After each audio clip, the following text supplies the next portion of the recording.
Bismillahirrahmanirrahim. Assalamualaikum warahmatullahi wabarakatuh. Allahumma sholli ala sayyidina Muhammad wa ala ali sayyidina Muhammad. Alhamdulillah kita berjumpa lagi dalam acara renungan di bawah naungan Al-Quran bersama Ustaz Husein Alatas, Ustaz Hamzah Alatas, dan Ustaz Isa Al-Kaf. Alhamdulillah sudah hadir semua. Di sini juga ada Oni Saputra dan Anis Mualim. Kita akan mengangkat tema manusia dalam perspektif Al-Quran. Nah, seperti apa? Ini yang akan dijabarkan oleh Ustaz Husein, dan nanti juga ada kasus-kasus dalam perkembangan dunia ini, bagaimana Kulara menanggapi ini. Sebagai pengantar nanti Ustaz Isa akan memberikan. Oke, kita mulai acara ini dengan membaca Al-Fatihah.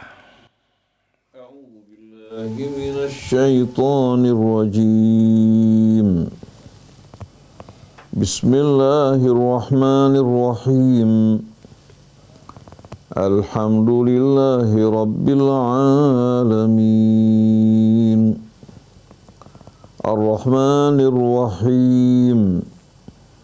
Maliki Yaumiddin. Iyyaka na'budu wa iyyaka nasta'in. Ihdinas siratal mustaqim. Siratal ladzina an'amta 'alaihim ghairil maghdubi 'alaihim waladdallin. Alhamdulillah kita sudah membaca Al-Fatihah. Mudah-mudahan Allah mudahkan kita dalam memahami apa-apa yang diuraikan oleh guru-guru kita. Sebagai pengantar, Ustaz Isa Al-Kaf, silakan untuk memberikan pengantarnya manusia dalam perspektif Al-Quran. Fadhal Ustaz Isa. Husein, Ustaz Hamzah, Om Krisna, Mas Ondi, Mas Anis Mualim, dan ikhwan-akhwat yang dirahmati Allah Subhanahu wa taala. Senang sekali bisa bertemu kembali di acara renungan di bawah naungan Al-Qur'an yang insyaallah kita ambil sama-sama ilmunya, kita renungkan Al-Qur'an, dan subhanallah makin hari makin dalam kita mendalami Al-Qur'an, makin memberikan kita ketenangan demi ketenangan, menjadikan petunjuk di dalam hidup kita. Karena akhwat yang dalam hati Allah Subhanahu wa taala, seiring perkembangan zaman, Ustadz, baru saja tadi pagi kita baca tentang satu masalah yang ditimbulkan sebenarnya dari kemajuan teknologi, yaitu kemajuan teknologi artificial intelligence, atau yang dibahasa Indonesiakan kecerdasan buatan, yang mulai masuk ke dunia industri. Ada satu media mempublikasikan bahwa kecerdasan buatan ini dalam 5 tahun ke depan akan mengancam atau akan mengurangi jumlah lapangan pekerjaan sebanyak 14 juta lapangan pekerjaan terancam punah dari teknologi yang maju ini, Ustaz. Lantas kita, Ustaz, sebagai umat Islam, sebagai hambanya Allah Subhanahu wa taala, sepertinya perlu mengkoreksi lagi, mengintrospeksi lagi diri kita, Ustaz. Sebenarnya dengan kemajuan teknologi ini, bagaimana caranya supaya kita bisa lebih bertahan hidup, menjalankan tugas sebagai khalifah fil ard, sebagai pemimpin di muka bumi ini, sebagai makhluk yang diamanatkan oleh Allah Subhanahu wa taala untuk menjalani dunia. Bagaimana kita rasa-rasanya perlu merefleksikan lagi, Ustaz, fungsi dan tugas kita sebagai hamba Allah Subhanahu wa taala. Apa sebenarnya yang Allah Subhanahu wa taala inginkan kepada kita sebagai hambanya Allah Subhanahu wa taala, sehingga kita bisa bertahan dengan keadaan apapun yang terjadi di dunia ini, Ustaz. Wallahu a'lam bishawab. Mari sama-sama kita dengarkan penjabaran dari Ustaz Husein bin Hamid Alatas. Tafadhal, Ustaz. A'udzu billahi minasyaitonir rajim. Bismillahirrahmanirrahim. Alhamdulillahi rabbil alamin. Hamdan katsiran tayyiban mubarakan fihi kama yuhibbu rabbuna wa yarda. Allahumma salli ala Muhammadin wa ali Muhammad. Assalamu alayka ya Rasulullah. Wassalamu ala ahli baitika at-tayyibin wa sahabatika al-ghuril mayamin. Wassalamu alaina wa ala ibadillahi salihin. Wassalamualaikum ayyuhal ikhwatul mu'minat wa rahmatullah wa barakatuh. Allahumma atina min indika rahmah wa allimna min ladunka ilman nafi'a wa anfa'na bima 'allamtana. Rabbana zidna ilman wa alhiqna bis salihin. Amma ba'du. Ikhwan akhwat yang dirahmati Allah. Pada hari ini kita alhamdulillah dapat kembali melanjutkan acara kita di bawah naungan Al-Quran bersama Ustadz Hamzah bin Attas Al-Attas, Ustadz Isa bin Ahmad Taufik, didampingi juga dengan saudara kita yang setia bersama Radio Silaturahim, Ustadz Muhammad Krisna, Atep, Anis, semua kerabat kerja di studio.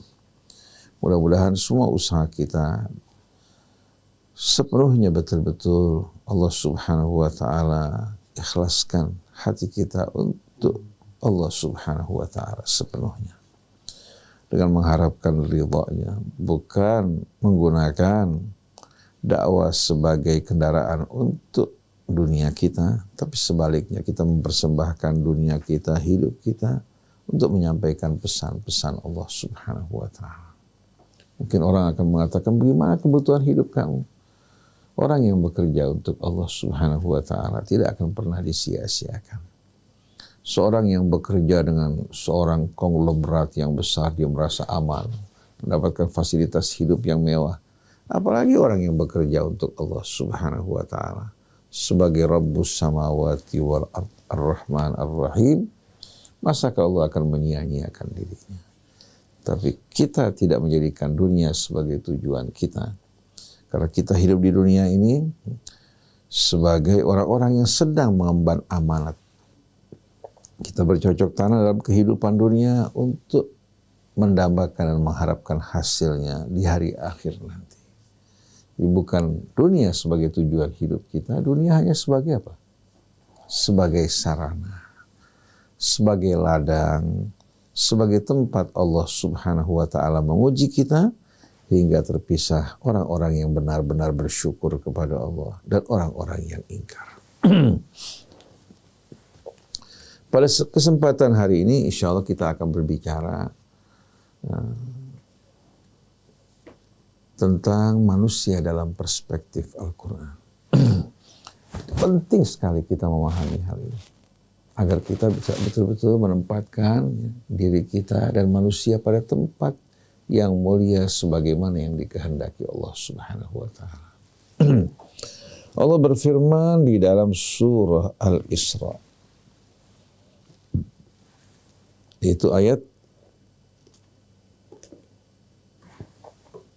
Allah berfirman di dalam suratul Isra ayat 70. Ayat 70. Walaqad karramna bani Adam wa hamalnahum fil barri wal bahri wa razaqnahum minat thayyibat wa faddalnahum ala kathirin mimman khalaqna tafdila. Walaqad karramna bani Adam, sungguh kami telah menganugerahkan kepada Bani Adam, itu anak-anak Adam, berbagai macam kemuliaan. Dalam bahasa Arab kata karrama yukarrimu takriman berbeda dengan kata akrama yukrimu. Kalau akrama yukrimu artinya memuliakan, mengutamakan juga bisa. Tapi kalau karrama yukarrimu takriman menjelaskan akan apa? Akan karunia yang amat banyak yang Allah limpahkan bagi umat manusia. Karena kata kerja fa'ala yufa'ilu taf'ilan menunjukkan arti apa? Fi'il kata kerja yang berulang-ulang dan banyak. Contohnya, khalata yakhlitu artinya mencampur. Kalau khalata yukhallitu mengaduk. Oleh karena itu mixer namanya khalata. Jadi bukan hanya mencampur tapi apa? Nah, begitu juga kata karrama. Di sini Allah menunjukkan berapa banyak atau betapa banyaknya kemuliaan karunia yang telah kami limpahkan kepada Bani Adam. Seandainya mereka akan menghitung nikmat-nikmat Allah yang Allah limpahkan atas mereka, mereka tak akan mampu untuk menghitung. Wa in ta'uddu nikmatallahi la tuhsuha. Wa hamalnahum fil barri wal bahri. Di samping karunia Allah yang begitu banyak yang Allah limpahkan atas umat manusia, kami mengangkut mereka di daratan, di lautan, sekarang di udara. Jangan mereka mengatakan bahwa ini ciptaan manusia, tidak. Manusia dengan kecerdasan yang Allah ajarkan, dengan bahan baku yang Allah sediakan, mereka merakit kendaraan yang bisa membawa mereka untuk terbang di udara. Kemudian warazaqnahum minat thayyibat. Dan kami anugerahkan mereka dari berbagai macam rezeki yang baik. Allah sediakan dari mulai tumbuh-tumbuhan yang menghasilkan kebutuhan pokok kita, kemudian buah-buahan yang beraneka ragam warna dan rasa. Betul tidak? Sayur-mayurnya. Kita saksikan bagaimana rahmat kemurahan Allah yang Allah limpahkan bagi manusia. Wa faddalnahum ala katsirin mimman khalaqna tafdila. Dan kami utamakan mereka dari kebanyakan makhluk-makhluk kami yang kami ciptakan dengan berbagai macam keutamaan. Hewan-hewan ternak yang Allah ciptakan, untuk siapa diciptakan? Untuk Allah. Kendaraan-kendaraan juga ya, yang mempergunakan hewan-hewan sebagai kendaraan manusia juga Allah Subhanahu wa taala sediakan bagi mereka. Allah yang menundukkan kendaraan tersebut. Hingga di saat kita menaiki kendaraan tersebut, kita mengatakan subhanalladzi sakhkhara lana hadza wa ma kunna lahu muqrinin. Maha suci Allah yang menundukkan semua ini untuk kami, dan kami tak kuasa untuk menundukkannya. Kuda-kuda, onta-onta, yang dari fisik mereka lebih besar. Kalau kecerdasan kita dipindahkan kepada mereka, niscaya mereka yang akan mengendarai kita, bukan kita yang mengendarai mereka. Betul tidak? Oleh karena itu Allah berfirman, huwallazi khalaqalakum ma fil ardi jami'a. Dialah yang menciptakan bagi kalian semua yang terdapat di bumi, Allah ciptakan untuk kalian. Artinya manusia di bumi sebagai tuan, sebagai majikan, sebagai khalifah, sebagaimana yang Allah sebutkan dalam suratul Baqarah, wa idh qala rabbuka lil malaikati inni ja'ilun fil ardi khalifah. Ketika Tuhanmu berkata kepada para malaikat, bahwa aku akan menempatkan di muka bumi makhluk yang berstatus sebagai khalifah, bukan seperti malaikat yang menjalankan tugas khusus yang Allah perintahkan. Mereka menjalankan juga dengan penuh ketulusan, tanpa ada perlawanan, karena memang fitrah malaikat beda dengan fitrah manusia. Tapi manusia yang Allah berikan mereka ilmu, berikan mereka kecerdasan, berikan mereka juga nafsu. Lalu Allah mengutus Rasulnya, menurunkan kitabnya untuk menjelaskan apa misi mereka di muka bumi. Berbeda dengan misi malaikat, dengan penugasan dari Allah, juga dengan potensi yang Allah tanamkan pada mereka tanpa ada perlawanan. Mereka menjalankan perintah Allah, la ya'sunallaha ma amarahum wa yaf'aluna ma yu'marun. Beda dengan karakter kepribadian manusia yang diberikan pilihan kebebasan untuk menguji mereka siapa yang bersyukur dan siapa yang ingkar. Jadi manusia yang Allah ciptakan dan tempatkan di bumi ini berstatus sebagai khalifah, majikan, dan tuan. Sedangkan semua yang terdapat di bumi Allah Subhanahu wa taala ciptakan untuk melayani manusia, bukan sebaliknya. Bukan sebaliknya. Dan manusia diciptakan bukan untuk kehidupan dunia ini, tapi mereka hidup dalam kehidupan dunia. Allah sediakan berbagai macam sarana kebutuhan mereka untuk menuju tujuan akhir mereka. Nah, kehidupan dunia ini dan amal perbuatan mereka yang akan menentukan apa yang mereka akan terima. Apakah mereka akan sukses dari ujian, menempati tempat yang mulia, abadi dalam kebahagiaan? Apakah mereka gagal karena keingkaran mereka, karena tidak mengikuti petunjuk Allah, menjadi manusia-manusia yang hidup dalam penderitaan yang kekal dan abadi di hari kemudian nanti. Jadi manusia harus mengingat statusnya, kedudukannya di muka bumi ini. Bumi tempat mereka menjalani ujian, sedangkan mereka akan mempertanggungjawabkan amal mereka di hari akhir. Mereka sebagai tuan yang diberikan amanat. Mereka bukan sebagai alat, bukan juga sebagai budak bagi sesama mereka. Mereka semua manusia, apapun suku mereka, bangsa mereka, ras mereka, warna kulit mereka, semua di mata Allah Subhanahu wa ta'ala sama, sebagaimana yang dikumandangkan oleh Nabi kita, an-nasu sawasiyatun indallah. Manusia semua sama di sisi Allah Subhanahu wa ta'ala. La fadla li arabi ala ajami, wala li ajami ala arabi, wala li abyad ala aswad, wala li aswad ala abyad illa bittaqwa. Tidak ada keutamaan bagi seorang Arab atas yang lain, atau bangsa yang lain terhadap orang Arabnya, bagi yang putih terhadap yang hitam, demikian pula sebaliknya, kecuali dengan ketakwaan. Ketakwaan ini yang akan mengangkat martabat seseorang, sedangkan sebaliknya keingkaran yang menjatuhkan martabat seseorang di hadapan Allah Subhanahu wa ta'ala. Apa arti ketakwaan? Arti ketakwaan kita menjaga Allah pada semua sepak terjang kita. Karena kata waqa yaqi wiqayatan yang melahirkan kata takwa ini artinya menjaga dan melindungi. Kalau kita bisa menjaga Allah dalam ucapan kita, menjaga Allah pada sikap kita terhadap kedua orang tua kita, terhadap anak-anak kita, terhadap saudara-saudari kita, terhadap masyarakat manusia secara umum yang merupakan saudara-saudari kita yang berasal dari ayah ibu yang sama, terhadap alam yang Allah Subhanahu wa ta'ala sediakan bagi kita, kita menjaga dengan baik. Maka inilah yang dinamakan ketakwaan, yang akan menumbuhkan makarimul akhlak. Ini makarimul akhlak itu tumbuh dari mana? Dari takwa. Dari sikap kita menjaga Allah, baik dalam kesendirian maupun dalam keramaian, tidak sama sekali melakukan perbuatan yang dimurkai Allah Subhanahu wa ta'ala. Oleh karena itu dalam pokok agama kita, kita mengenal yang namanya iman, yang namanya Islam. Kita mengenal lagi yang lain yang jarang dibicarakan, yaitu al-ihsan. Apa arti al-ihsan? An ta'budallah ka'annaka tara. Kamu beribadah pada Allah seolah-olah kamu melihat Allah. Walaupun bola mata kita tidak melihat, tapi hati kita apa? Merasakan kehadirannya. Seorang yang hatinya selalu merasakan kehadiran Allah pada saat dia berbicara, pada saat dia bertindak, pada saat dia berbuat, pada saat dia berhubungan dengan siapapun juga, dia tidak akan melakukan perbuatan aniaya. Dia akan selalu melakukan perbuatan yang akan membuat Allah selalu ridha dengan perbuatannya. Karena dia merasakan kehadiran Allah. Fa in lam takun tara, kalau kamu tidak mencapai tingkat hati kamu merasakan kehadiran Allah, paling tidak kamu merasakan diri kamu diawasi oleh Allah Subhanahu wa ta'ala. Ini tingkatan kedua. Karena hati yang pertama ini merasakan kehadiran Allah dalam segala sesuatu.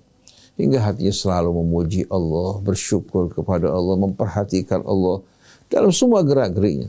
Tapi kalau yang satu, dia selalu merasa diawasi oleh Allah Subhanahu wa ta'ala. Ini sebetulnya yang menjadi ruh daripada iman dan Islam kita. Ini yang akan mendorong kita pada perbuatan ihsan. Walaupun kata ihsan dalam bahasa Arab tidak seperti definisi yang Rasulullah berikan tadi, an ta'budallah ka'annaka tara fa in lam takun tara fa innahu yarak. Tapi dengan definisi tadi yang Rasulullah SAW terangkan bagi kita, ini yang akan melahirkan landasan dan menumbuhkan segala kebaikan. Ini landasan segala kebaikan. Karena orang yang hatinya melihat Allah atau selalu merasa diawasi Allah, pasti berbeda dengan orang yang merasa hidupnya tanpa kontrol dan pengawasan. Betul tidak? Oleh karena itu kenapa Allah mengatakan wa tazawwadu fa inna khairaz zadi taqwa, bertakwa, sebaik-baik yang bekal adalah ketakwaan.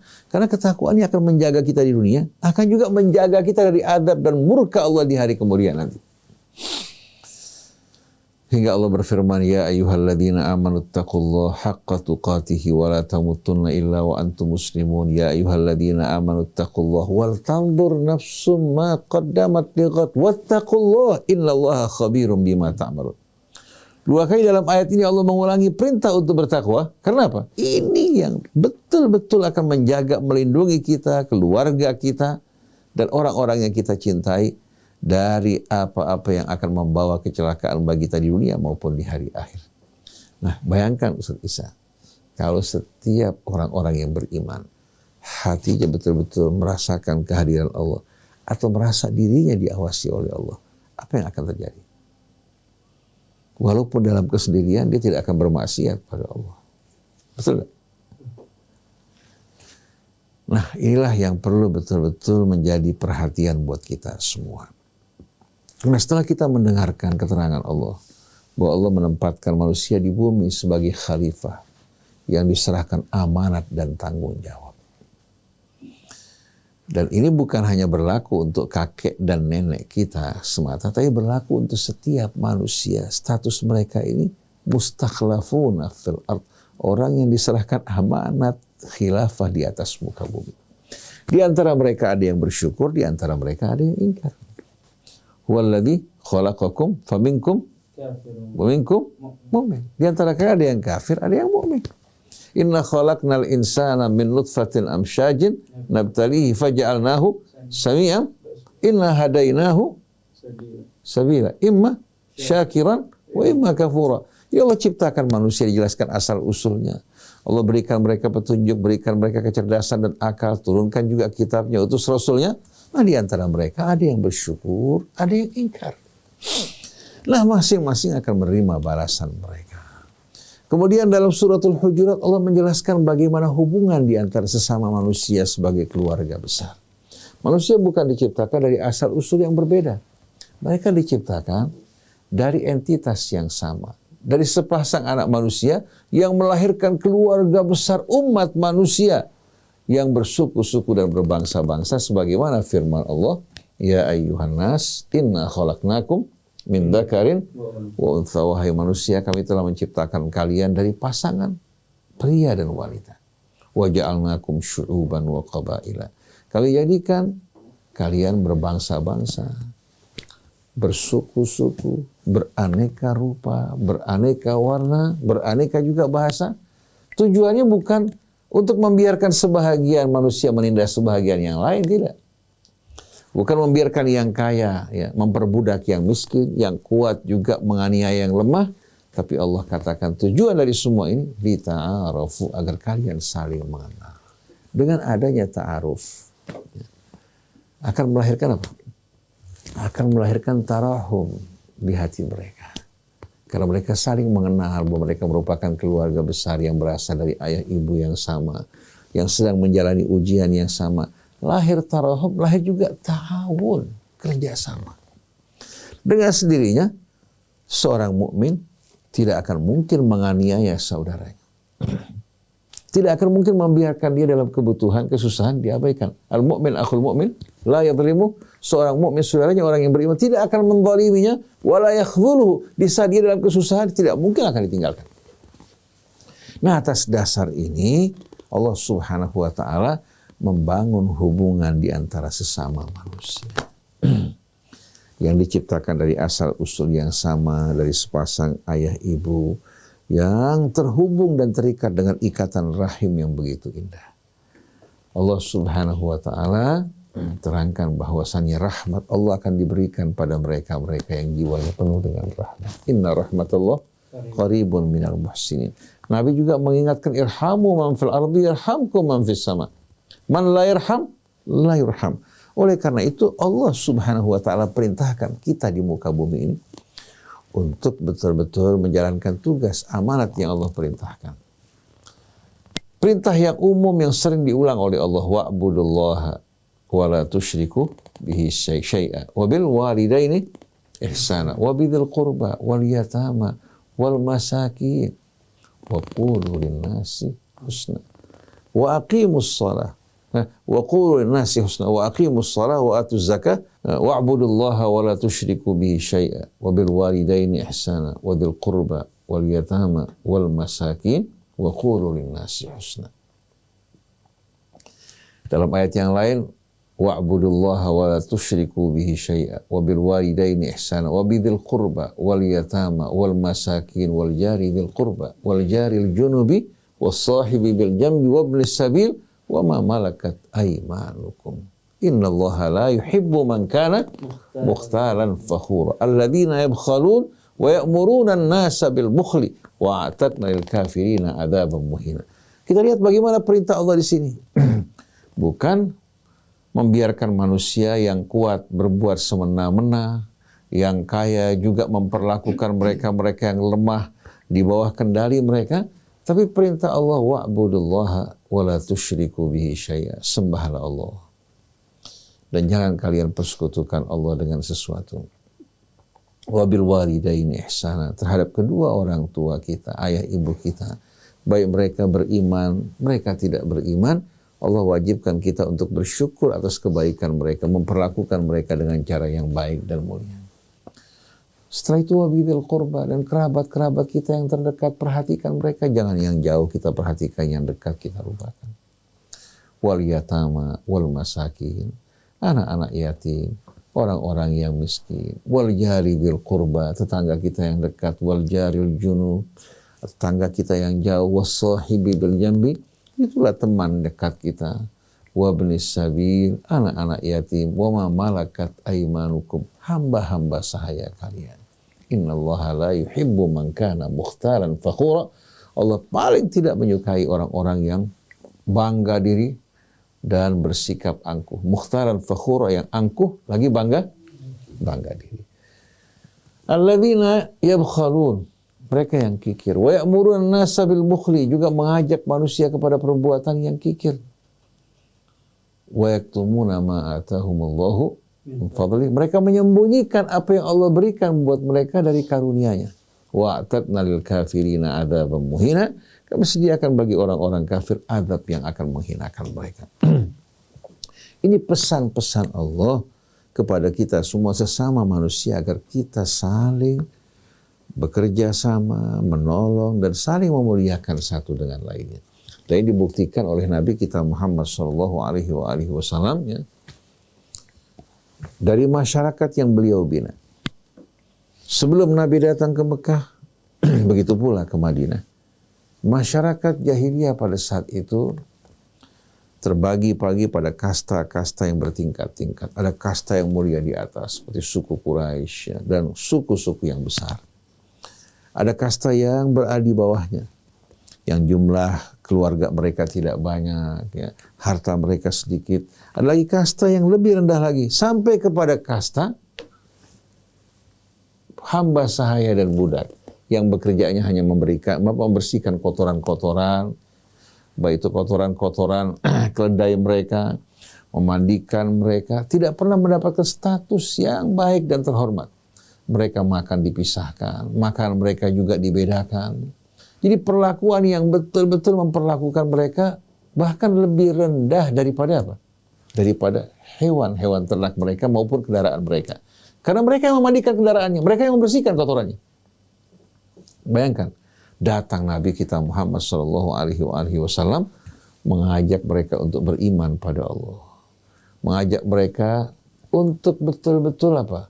Bersatu di jalan Allah Subhanahu wa taala, dan mengingatkan mereka bahwasanya manusia sama status mereka di sisi Allah. Kemuliaan mereka bukan karena nasab mereka, warna kulit mereka, kedudukan mereka, tapi iman dan ketakwaan yang akan membedakan mereka di mata Allah. Ini ditolak oleh masyarakat jahiliyah pada saat itu, yang memiliki kendali apa? Keuangan, kedudukan. Mereka menolak untuk menerima persamaan seperti ini, yang mendorong mereka untuk menentang Rasulullah SAW.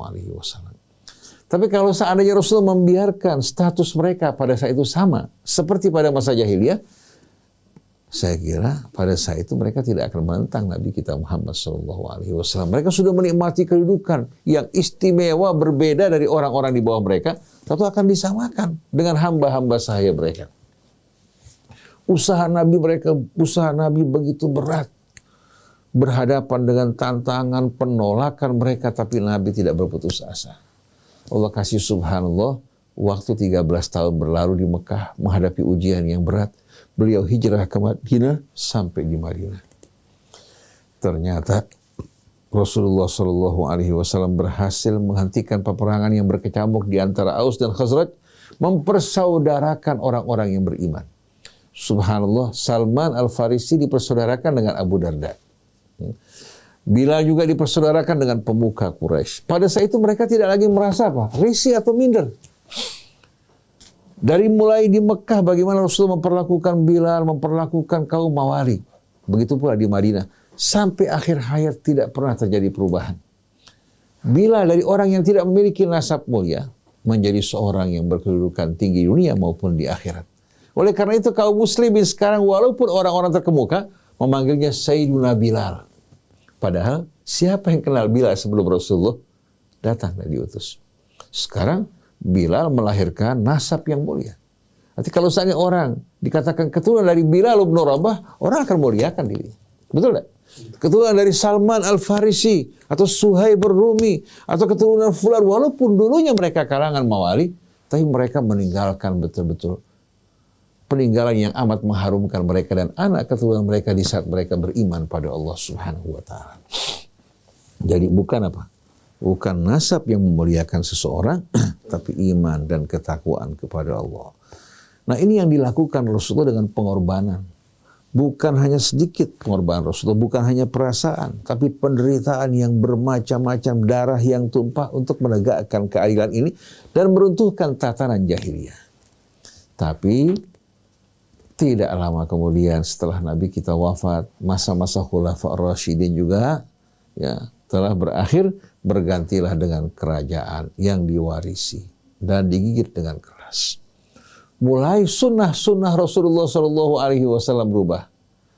Kasta-kasta yang dulu ya pada masa Rasul telah dihilangkan. Manusia dikembalikan semua dalam status yang sama, mulai ditumbuhkan kembali. Mulai mereka memperlakukan manusia berbeda-beda, bertentangan dengan apa yang Rasulullah SAW ajarkan. Akhirnya yang kuat ya, memperlakukan yang lemah dengan perlakuan yang betul-betul tidak layak. Begitu juga yang kaya memandang yang miskin yang bekerja itu sebagai alat dan budak bagi mereka. Ternyata hal ini terus berlanjut sampai saat ini. Walaupun negara ya, kita kan katakanlah sebagai dunia pada saat ini bersama-sama mendeklarasikan kemerdekaan dan menentang penjajahan, ya. Tapi kalau kita perhatikan penjajahan baru muncul pada saat ini, di mana manusia ya, sebahagian dipandang sebagai alat bagi sebahagian lain, tidak lagi menghargai kemanusiaan mereka. Bahkan mereka sekarang berpikir untuk menciptakan peralatan-peralatan teknologi ya. Juga mereka ingin menggantikan otak manusia, kecerdasan mereka dengan kecerdasan-kecerdasan buatan untuk menggantikan peran manusia. Yang akan mengakibatkan wal'iyadzubillah lapangan pekerjaan juga akan berkurang buat mereka. Akan terjadi kekosongan yang bisa menimbulkan kerusakan yang lebih dahsyat. Ya. Dengan apa? Dengan lahirnya kecerdasan buatan yang ditempatkan bukan pada tempatnya. Kalau seandainya mereka menggunakan kecerdasan buatan untuk katakan meningkatkan produksi mereka, menghasilkan juga katakan kebutuhan-kebutuhan pangan mereka, kebutuhan-kebutuhan vital mereka, kita hargai, kita hormati. Tapi yang menyedihkan, mereka ingin menghindari benturan dengan buruh. Demonstrasi mereka yang menuntut hak-hak mereka, mereka ingin betul-betul nyaman meraih keuntungan yang sebesar-besarnya dari usaha yang sekecil-kecilnya. Nah, mereka berpikir untuk menggantikan manusia dengan alat-alat, dengan kecerdasan buatan yang menyisihkan manusia, bahkan menempatkan alat lebih tinggi dari manusia. Kalau pada masa dahulu kala, kaum kapitalis menganggap manusia itu sebagai alat, bukan sebagai mitra kerja. Bukan sebagai mitra. Kalau sekarang, alat lebih diutamakan dari manusia. Nah, kita ingin ambil contoh ya, di tengah-tengah masyarakat Islam pada saat ini. Kalau kita bicara mengenai masyarakat Islam pada saat ini, jauh dari tuntunan Islam. Bahkan di kalangan orang-orang yang merasa tahu agama. Ada satu perusahaan yang berhubungan dengan layanan kemanusiaan. Mempekerjakan sekian banyak karyawan, mungkin jumlahnya mencapai 100 karyawan. Pada saat usaha mereka maju, si pengusaha ditanya, berapa kira-kira yang kamu keluarkan untuk karyawan kamu yang bekerja dari hasil perusahaan kamu? Dia mengatakan paling-paling hanya 10%. Berarti 90% bersih masuk ke dalam kantongnya. Dia beli aset di sana, aset di sini, hingga kekayaannya melimpah. Subhanallah, satu waktu terjadi krisis dengan adanya COVID, dengan adanya wabah. Hingga usahanya mengalami apa? Penurunan drastis. Beberapa bulan kemudian datang Hari Raya Idul Fitri. Sewaktu karyawan berharap untuk mendapatkan hadiah lebaran THR yang tidak berarti, tahu-tahu perusahaan mengumumkan bahwa mereka tidak akan memberikan THR. Bahkan gaji mereka pun dikurangi dengan alasan COVID. Padahal selama bertahun-tahun karyawan ini memberikan hasil keuntungan bagi pemilik perusahaan tersebut, keuntungan yang selangit. Yang diminta oleh mereka hanya sedikit dari keuntungan mereka. Padahal seharusnya kalau perusahaan tersebut memandang saudara-saudara mereka sama manusia, memberikan mereka imbalan yang sesuai dengan kebutuhan mereka, agar mereka bisa menghidupkan diri mereka, keluarga mereka, mensejahterakan mereka, sebagaimana yang mereka lakukan untuk Tuhan mereka yang menghasilkan keuntungan melalui apa? Melalui apa yang mereka kerjakan. Tapi ternyata para pengusaha tidak berpikir begitu. Bagaimana dia memanfaatkan manusia dengan semurah-murahnya, menghasilkan hasil yang sebanyak-banyaknya. Ya. Itulah yang diimpikan oleh kaum kapitalis modern di tengah-tengah masyarakat Islam. Bahkan Barat sekarang telah melakukan perubahan, umat Islam melakukan perbudakan. Jadi kita harapkan mudah-mudahan umat Islam menyadari bahwa mereka dalam perspektif Al-Quran adalah satu keluarga besar yang berasal dari ayah ibu yang sama. Allah ciptakan mereka bersuku-suku, berbangsa-bangsa dengan potensi yang berbeda-beda, bukan untuk saling memperbudak atau menindas, tapi agar berta'aruf, berta'awun, melahirkan rasa tarahum, saling menyayangi, mempersiapkan bekal mereka untuk hari akhir. Kalau seandainya mereka pada akhir tahun begitu menerima keuntungan, mereka melihat mereka menerima katakan keuntungan 1 miliar dalam usaha mereka. Ini semua hasil kerja para karyawan. Allah berikan dia kelebihan dengan harta yang dimiliki, kemampuan, manajemen yang Allah berikan padanya. Dia berbagi dengan keuntungan tersebut. Separuh dari keuntungan, 500 juta pokoknya diberikan untuk karyawannya. Agar mereka bisa sejahtera, menyekolahkan anak mereka, memajukan juga tingkat pendidikan mereka, hingga mereka mampu bersaing di tengah-tengah persaingan bangsa-bangsa kan? Tapi mereka berpikir mau beli aset ini, mau investasi dalam bidang ini. Tidak terfikir saudara-saudara mereka sesama manusia. Nah ini yang amat menyedihkan. Jadi kita harus kembalikan umat Islam ke dalam perspektif Al-Quran. Siapa itu manusia? Untuk apa hidup dalam kehidupan dunia ini? Apa hubungan di antara sesama mereka? Hubungan di antara sesama mereka. Hubungan rahim yang mesti mereka jaga. Yang kuat membantu yang lemah. Kemudian yang kaya membantu yang miskin. Sebagaimana firman Allah. Wal mu'minun wal mu'minat ba'duhum awliya'u ba'd. Orang yang beriman bersama saudaranya yang beriman. Sebahagian mereka menjadi wali, pelindung, pembantu, penolong sebahagian yang lain. Dengan potensi yang berbeda-beda yang Allah subhanahu wa ta'ala berikan kepada mereka. Jadi selama ini kita salah dalam memahami manusia sebagaimana yang Allah subhanahu wa ta'ala terangkan bagi kita semua. Kita memahami diri kita, memahami kebutuhan kita, tapi kita tidak memahami orang lain dan kebutuhan mereka. Seolah-olah dunia ini diciptakan hanya untuk kita. Ini yang perlu kita perhatikan. InsyaAllah Ustaz Hamzah akan menambahkan melanjutkan. Bismillahirrahmanirrahim. Alhamdulillahirrahmanirrahim. Wassalatu wassalamu ala ashrafil anbiya wal mursalin sayyidina Muhammadin wa ala alihi wa sahbihi ajma'in. Alhamdulillah, syukurillah, tadi kita telah mendapatkan penjelasan yang komprehensif tentang peran kita sebagai manusia di dunia ini dalam perspektif Al-Quran Al-Karim.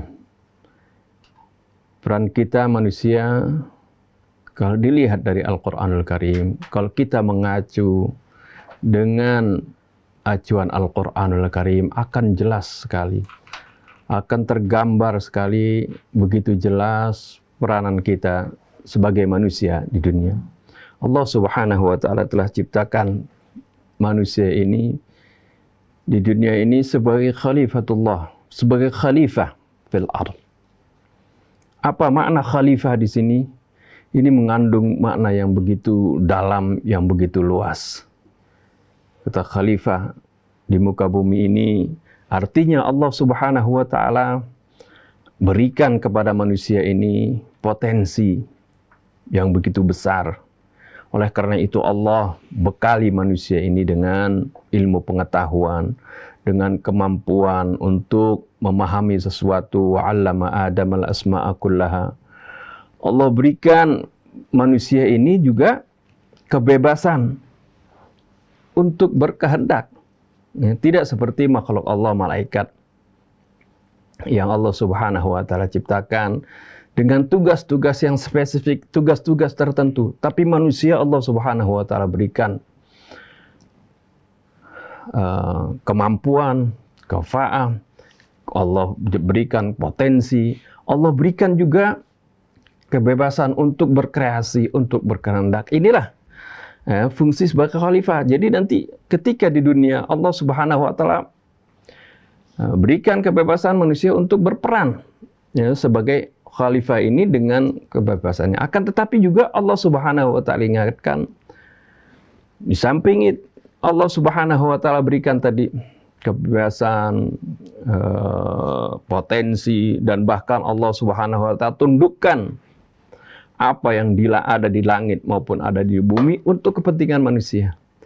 Tapi ini semua Allah Subhanahu wa Ta'ala di samping berikan itu semua, Allah Subhanahu wa Ta'ala berikan tanggung jawab kepada kita. Manusia diberikan tanggung jawab untuk berperan sebaik-baiknya sebagai khalifah di muka bumi ini. Bukan untuk berlaku sewenang-wenang. Bukan juga untuk menjadikan dunia ini hanya sebagai tumpuan. Allah ingatkan, kamu ini Allah ciptakan di dunia, kita ini diciptakan di dunia adalah ya, sebagai khalifah di dunia. Tapi nanti apa yang kita lakukan di dunia ini, yang manusia lakukan di dunia ini, dia akan dimintai pertanggungjawaban di akhirat nanti. Segala potensi, segala kemampuan, segala tingkah laku kita ini semuanya akan diperhitungkan oleh Allah Subhanahu wa Ta'ala. Oleh karena itu Allah Subhanahu wa Ta'ala ingatkan dalam surah Tabarakalladzi biyadihil mulku wa huwa ala kulli syai'in qadir. Alladzi khalaqal mauta wal hayata liyabluwakum ayyukum ahsanu amala. Tabarakalladzi biyadihil mulku wa huwa ala kulli syai'in qadir. Maha berkah Zat yang di dalam kekuasaannya segala kerajaan. Wa huwa ala kulli syai'in qadir, dan dia maha kuasa atas segala sesuatu.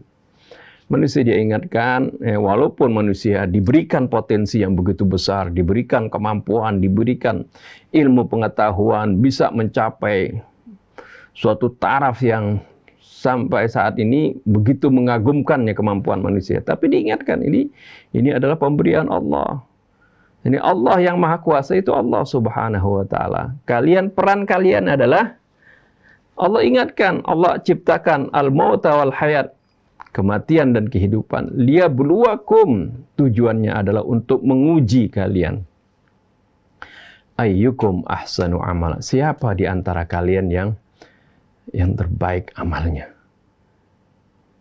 Jadi kalau kita hidup di dunia ini hanya melihat kepada potensi kita, peran kita, tanpa melihat bagaimana kita ini berperan sesuai dengan Al-Quran, kita diingatkan bahwasanya kita memiliki tanggung jawab yang begitu besar dan setiap amal kita akan dihisab oleh Allah Subhanahu wa Ta'ala, dan kehidupan ini sebagai ujian buat kita. Allah ingin melihat bagaimana peran kita. Apakah dia sebagai seorang yang kaya?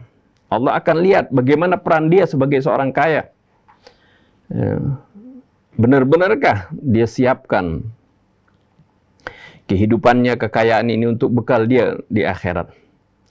Apakah dia sebagai seorang ilmuwan, seorang yang alim, benar-benarkah dia gunakan ilmunya itu untuk menjadi bekal dia di akhirat nanti? Peran apapun yang diciptakan, yang diperankan oleh manusia ini, semuanya itu adalah merupakan ujian bagi mereka untuk menghadap Allah Subhanahu wa Ta'ala. Nah, kalau kita memandang diri kita ini bukan dengan perspektif Al-Quran, dengan pandangan Al-Quran, maka banyak di antara manusia hanya melihat kepada materi, melihat kepada kemampuan. Seperti tadi sudah diterangkan bagaimana pengusaha hanya melihat keuntungan-keuntungan yang akan mereka dapatkan tanpa memikirkan bagaimana nasib para buruhnya, nasib para pekerja, nggak diperhatikan. Kalau dalam pandangan Al-Quran, ketika Allah Subhanahu wa Ta'ala berikan manusia potensi, berikan manusia kekuasaan, berikan manusia ini keluasan, dia harus ingat kepada orang-orang yang ada di bawah kekuasaannya, kepada orang-orang yang menjadi karyawannya, kepada orang-orang yang di sekitarnya. Ya. Memang Allah Subhanahu wa Ta'ala tidak ciptakan manusia itu misalnya di atas semuanya, kaya semuanya. Memang Allah ciptakan ada yang di atas, ada yang di bawah. Tapi masing-masing memiliki tanggung jawab dan tugas masing-masing. Dari mana masing-masingnya Allah Subhanahu wa Ta'ala ingatkan ya bahwasanya kita ini akan kembali kepada Allah Subhanahu wa Ta'ala. Berkali-kali ayat Quran menerangkan, mengingatkan kita akan kehidupan di akhirat. Orang yang melihat peran manusia dengan perspektif Al-Quran, dia akan melihat bagaimana ya, kehidupan peran dia di dunia, nanti bagaimanapun akhirnya nanti di akhirat. Karena di dalam Al-Quran ini Allah Subhanahu wa Ta'ala terangkan semuanya. Manusia sejak dia berada di alam arwah, ketika dia berada di alam rahim, ketika manusia sudah di alam dunia, Allah jelaskan sejak dari ya dilahirkan, kemudian dia menjadi besar, kemudian menjadi tua. Allah ingatkan nantinya dia akan mati. Kemudian setelah kematian ada apa? Setelah itu mereka akan dihisab nanti di yaumil qiyamah, dan akhirnya seperti apa? Semuanya dijelaskan dalam Al-Quran. Ya, jadi kalau orang melihatnya dengan Al-Quran Al-Karim, dia akan tahu perannya, ya, siapapun mereka. Tapi kalau mengabaikan Al-Quran, sama sekali tidak mau mengindahkan firman-firman Allah Subhanahu wa Ta'ala yang di sana berisi petunjuk, berisi juga pengetahuan, berisi juga bagaimana habar-habar yang akan dialami oleh manusia nanti apabila melalaikan perintah-perintah Allah Subhanahu wa Ta'ala dan melalaikan tugasnya di dunia ini, ya, maka dia akan hidup melihat pandangannya itu hanya seperti kacamata kuda yang dilihat, yaitu bagi yang misalnya menggeluti dalam bidang ilmu pengetahuan tertentu, dia hanya itu saja yang dia fokuskan. Dia yang fungsinya sebagai misalnya pengusaha, hanya itu saja yang dipikirkan. Dia sebagai penguasa, hanya itu saja yang dipikirkan.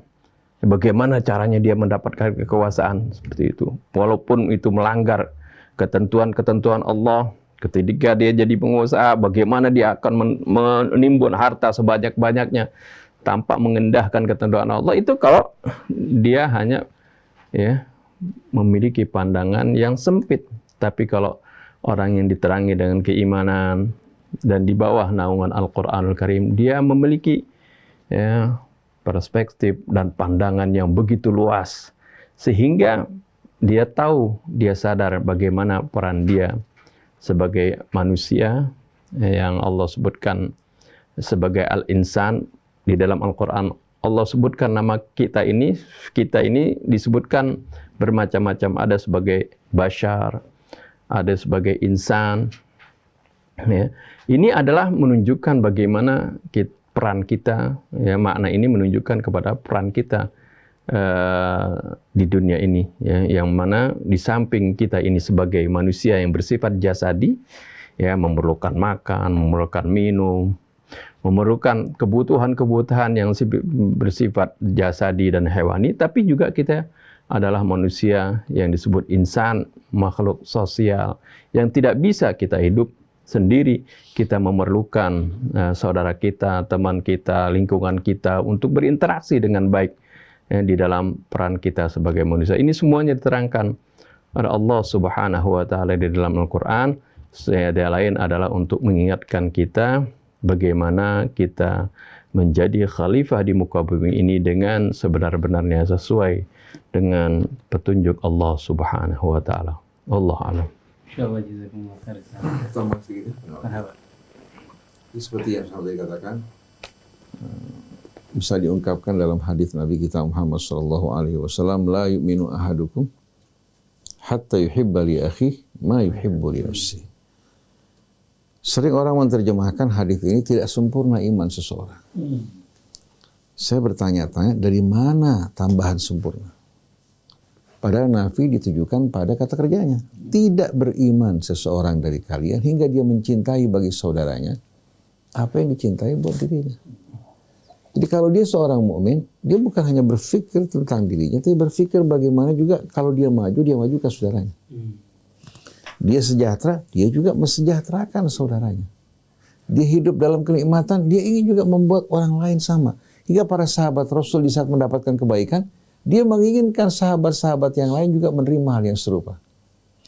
Ini merupakan landasan dari pergaulan di antara sesama kita, orang-orang yang beriman. Kalau belum ada ini di hati kita, berarti iman kita dipertanyakan. Betul enggak? Wal mu'minun wal mu'minat ba'duhum awliya'u ba'din.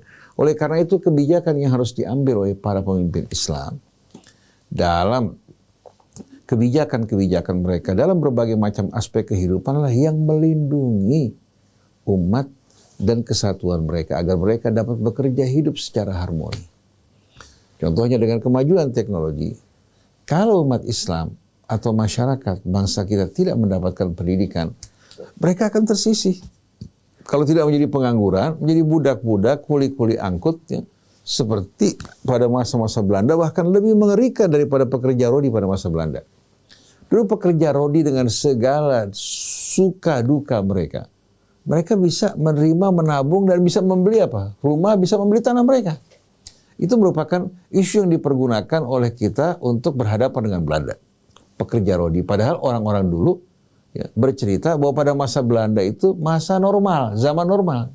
Karena begitu mereka pindah, dipimpin oleh pribumi, ternyata perlakuan pribumi terhadap mereka tidak lebih baik daripada Belanda terhadap mereka. Jalan-jalan dijaga, kendaraan-kendaraan. Bahkan orang kalau ingin menyembelih hewan, diperiksa dulu kondisi keadaannya. Timbangan tidak boleh berlaku curang, langsung dibawa kontrol mereka. Jadi kalau kita perhatikan sama-sama di sini, bahwa apa yang dilakukan sesama orang Islam terhadap saudaranya lebih kejam daripada apa yang dilakukan oleh para penjajah. Nah, kalau para pengusaha kita, Mas Krisna, mereka katakan mendapatkan keuntungan 10 miliar. Kemudian untuk gaji karyawan katakan sebanyak 2 miliar. Mereka terima sebanyak 8 miliar. Katakan per tahun, itu kan zalim. Seharusnya mereka berpikir bagaimana memberikan beasiswa buat anak-anak karyawan mereka yang ingin sekolah. Supaya meningkatkan apa? Kalau bapaknya SMA, anaknya perguruan tinggi. Jangan seperti sekarang ini, bapaknya SMA, nggak mampu nyekolahkan anaknya SMP. Menurun sekarang. Orang sekarang yang paling mengeluhkan adalah masalah pendidikan. Di mana pendidikan begitu mahal saat ini. Hingga akhirnya banyak anak-anak kita yang orang tuanya pendidikannya tinggi, anaknya hanya sampai di SMA bekerja. Atau kursus. Ini kan menjelaskan terjadi penurunan. Nah, pada persaingan bangsa-bangsa di masa akan datang, berarti nasib umatnya akan tersisih dan tertinggal. Apalagi kalau sampai terjadi masa-masa globalisasi. Buru-buru asing masuk ke negeri kita dengan skill mereka, sedangkan kita tanpa skill. Apa yang bakal terjadi? Kan mengerikan sekali. Jadi ini betul-betul harus dipertimbangkan, difikirkan oleh para pemimpin yang memimpin negeri kita. Kalau mereka tidak menjalankan amanat Allah, Allah akan gantikan mereka dengan yang lain. Nah, kita berharap mudah-mudahan para pemimpin kita diberikan betul-betul ketakwaan dan ketakutan pada Allah. Hingga mereka merasa bahwa kepemimpinan bukan aji mumpung, tapi amanat tanggung jawab. Dan mudah-mudahan ulama-ulama kita jangan hanya asyik ya berdendang, tapi kita harapkan mereka betul-betul dapat memberikan peringatan melaksanakan amar ma'ruf nahi mungkarnya. Amin ya rabbal alamin. Subhanakallahumma wa bihamdik, asyhadu an la ilaha illa anta, astaghfiruka wa atubu ilaik. Alhamdulillah, terima kasih Dr. Ustaz Hamzah. Demikian tadi Iwan dan Awad uraian mengenai manusia dalam perspektif Al-Quran, begitu luas, begitu indah ya. Baik, terima kasih. Saya Muhammad Krisna, Ondi Saputra dan Anis Mualim mohon pamit. Wabillahi taufiq wal hidayah. Assalamualaikum warahmatullahi wabarakatuh.